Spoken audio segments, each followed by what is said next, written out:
Jorge Elbaum me espera, sociólogo, doctor en ciencias económicas, escritor, periodista también, nos acompaña desde Buenos Aires. Jorge, buenas noches. Hola, ¿qué tal? Buenas noches. ¿Cómo te va? Un día muy especial, un día de mucho sentido, pero no solo para el pueblo peronista, como podría entenderse, sino para todos los argentinos que estaban muy atentos al discurso, a las palabras, a la reacción de Alberto Fernández. Creo que es innegable que lo de hoy toma evidencia ya de una nueva etapa donde el presidente arranca la autocrítica y dice lo que se viene para trabajar es tal cosa, y arranca con un plan, cumpliendo promesas, pero también buscando nuevos adeptos y nuevos votos. ¿O no, Jorge? Sí, efectivamente, la realidad es que en todos los países donde hubo elecciones en pandemia, todos los oficialismos perdieron, incluso aquellos liderazgos tan importantes en Alemania como el partido de Merkel. Es decir, que la pandemia ha sido un fenómeno internacional que ha generado en términos electorales grandes fracasos para los oficialismos. Esto en principio. En segundo término, la identidad política más fuerte de la Argentina, sin duda, es el peronismo.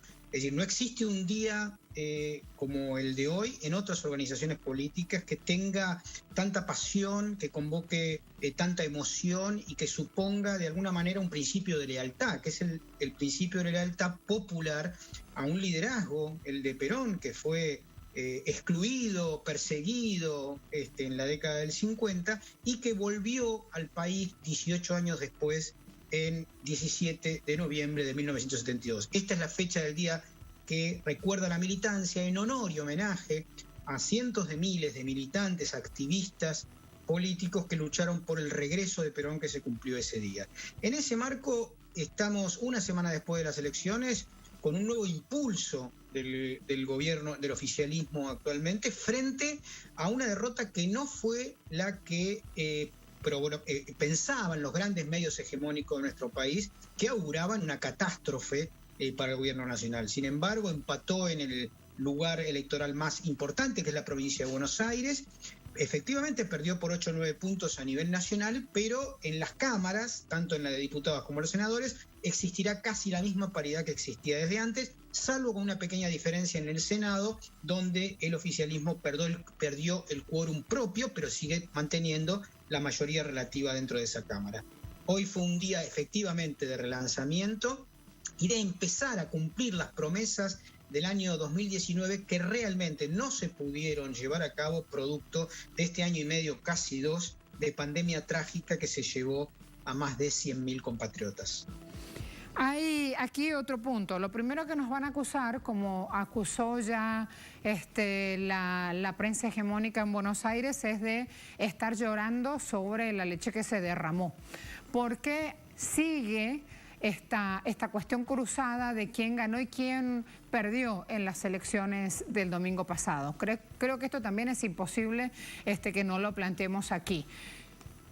No, por supuesto. La realidad es que acá triunfó la derecha en Argentina, insisto, por 8 puntos, pero lo que no soporta de la derecha es que los sectores populares de nuestro país tomen la derrota como la toman, es decir, como un nuevo impulso. Como hoy bien dijo el presidente de la Nación, el derrotado es aquel que ya abandona la pelea. Cuando uno está todavía con impulso, con ganas, y la batalla más importante es de acá a 2 años, en el 23, se cree con mucha fuerza como para reconquistar lo perdido, más teniendo en cuenta que 2 meses atrás hubo una primaria donde incluso la derecha sacó mucho más votos. Es decir, entre la primaria y las elecciones legislativas de este último domingo hubo un crecimiento enorme del oficialismo, y eso expresa de alguna manera también la tristeza y el enojo de la oposición de la derecha argentina, que esperaba realmente apropiarse de las cámaras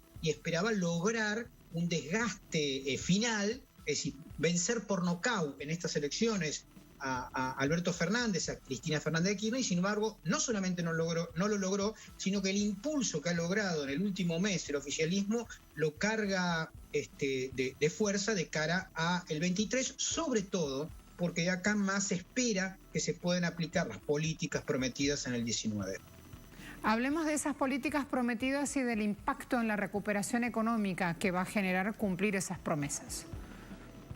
En principio ya hay una recuperación económica. En este momento, hoy se divulgaron los informes del crecimiento económico, incluso es el más grande en términos del desarrollo industrial en los últimos 5 años, superior a toda la etapa macrista, a pesar de estar saliendo recién la pandemia. Es muy simple. En Argentina hay 2 historias políticas económicas. Una proteccionista, que es la que lleva a cabo históricamente el peronismo, y otra liberal o neoliberal, que es la que lleva a cabo la derecha, y que se desentiende, salvo de lo extractivista, es decir, lo agroexportador y lo financiero.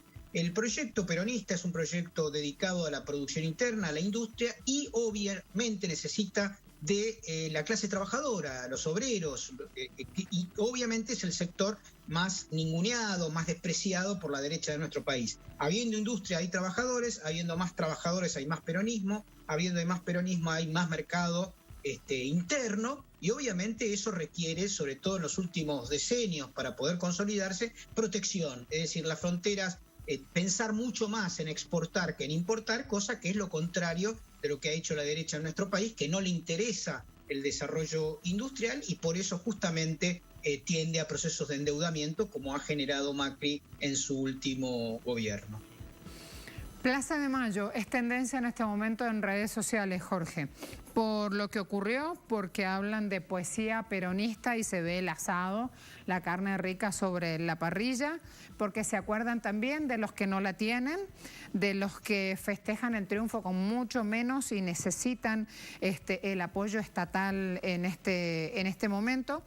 Hay quienes han festejado el triunfo por la remontada de los resultados. Hace un rato en pantalla de Telesur veíamos las declaraciones de Kicillof, pero también hay mucha gente compartiendo y asegurando que post pandemia debe continuar ese compartir para salir adelante.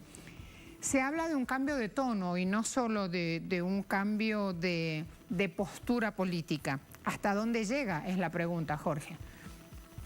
Bueno, lo vamos a ir viendo sobre la marcha. Realmente el Frente de Todos es una alianza de distintos sectores, algunos más progresistas, otros más socialdemócratas, y ahí hay una tensión, una discusión y un debate fuerte acerca de cómo orientar y sobre todo de los ritmos, ¿no? E incluso también en relación a la política exterior. Los sectores más progresistas, más de izquierda dentro del Frente de Todos son más, están más vinculados a una percepción de integración regional, defienden más a Venezuela, a Cuba, a Nicaragua, y los sectores más socialdemócratas en todo caso son más escépticos o menos comprometidos con el destino latinoamericano. Ahí hay efectivamente diferencias y hoy el presidente de la Nación llamó a debatir abiertamente esas diferencias al interior del Frente de Todos, tanto a nivel económico como a nivel de la política exterior, como a nivel obviamente de cómo enfrentar a la derecha y a los medios corporativos.